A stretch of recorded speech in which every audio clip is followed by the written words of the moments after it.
I've got a decision I got to make, and I'm going to walk through it with you guys. So, you see, my entire adult life, I've been a registered Republican. I consider myself for a long time a dyed in the wool Republican. And, I kind of call myself jokingly these days an Eisenhower Republican. But it is no mystery that the real election in this state is the Republican primary. And part of that is in previous years, um, there really hasn't been a lot of Democratic challengers, and in fact, many races ran unopposed. And but that's different this year. This year we have Democrats running in every seat for the state legislature, which is freaking awesome. So now, as in Idaho, if you're registered as a Republican, you have options. You can vote in the Republican primary, which is a closed primary, or you can vote in the Democratic primary or the Constitution or Libertarian primaries because those are open. Now, if you are a registered Democrat, you cannot, or Constitution Party or a Libertarian Party, you cannot vote in the Republican primary. Only registered Republicans can vote in that primary. And so for many years, it made sense to just vote, register as a Republican, and vote in that Republican primary because there was really no competition in the Democratic side. But now I have the tyranny of choice where now we actually have some options in the Democratic side. And so now I got to make a decision as to which primary I actually want to vote in to have the biggest impact in this state. So I'm going to walk you through some of this stuff. So first up, we're going to talk about the Democratic ballot.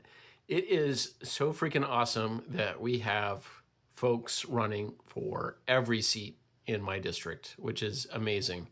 But it still is true that there's not really that many folks actually primarying each other. So we have District 12 where I'm at. We just have Crystal Flippins in for senator, Sterling Barnett for 12A, and Curtis James for 12B.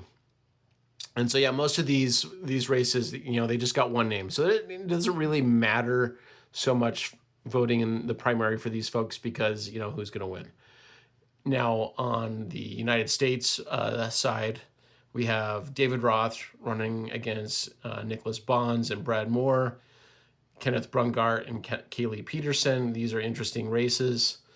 I suspect, Roth and Kaylee probably have this in the bag as far as I know, because I've barely heard of the other folks. I've seen Bonds come and post in our Facebook group a few times and introduce himself to us, but hasn't really made that traction statewide as far as I can tell. Now for governor, this gets real interesting because we have Terry Pickens, pretty well-known name, and really getting out there with the campaigning and the social media, as well as Maxime Durand. I don't know much about Joe Kirkham or Chanel Torres, but for the Dem side of things, this is the ticket that I'm really interested in. Now we have Eric Myrick for lieutenant governor. You may remember he ran for mayor of Nampa last year. Great guy.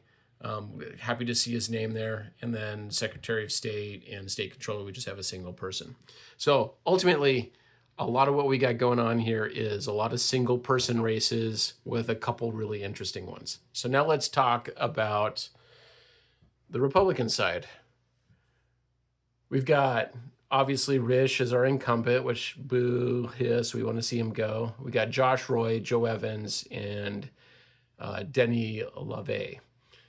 For representative running against Fulcher, we have Joe Morrison and Andy Briner.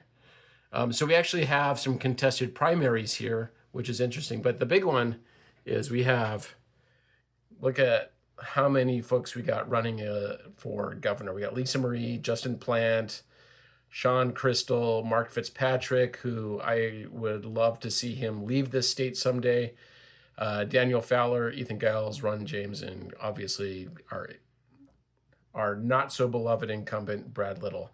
So this makes me wonder if there is some dissension in the ranks in the Republican Party to have this many candidates able to get, signatures to be on the ballot here. Now, for the statewide races, we've got Again, a lot of single entries for a lot of these, but this is the one that is of interest to me. Is we have someone trying to primary Ben Adams. Ben Adams, terrible guy. I want to see him go. He's one of those guys that's up there with the Skoggs and the Cranes, and Brian Lenny and all that too. That just really makes this state a really hateful place. So I've been doing a little research on this Sean guy. I don't know much about him, but honestly, he is not Ben Adams. So given that, and given that there are some of the other options for some of these other races, which I'm going to have to sit and do my homework on, I think I'm going to be voting as a Republican yet again.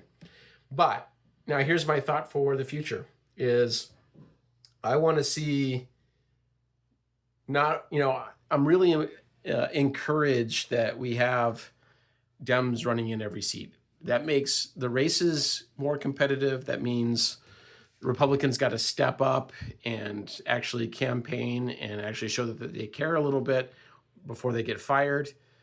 But really what I want to see is I want to see multiple names on every seat.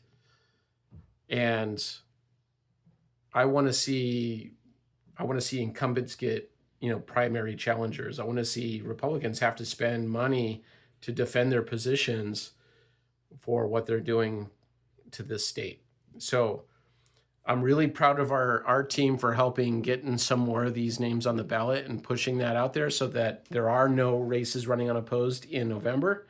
But the next goal is to not only have, interesting primary challenges on the Republican side, but I want to see primary challenges on the Democratic side so that people have a reason to actually register as a Democrat and participate in the party and participate in those races and start actually getting more folks up that are representative of the people. So that's my thought. Voting is a strategic thing. It's important that we take our vote seriously and take part in this process. But if you do not like what you see on the ballot when you vote, you got to do your part to change that, which means helping people run. So those are my thoughts. Let me know what you think.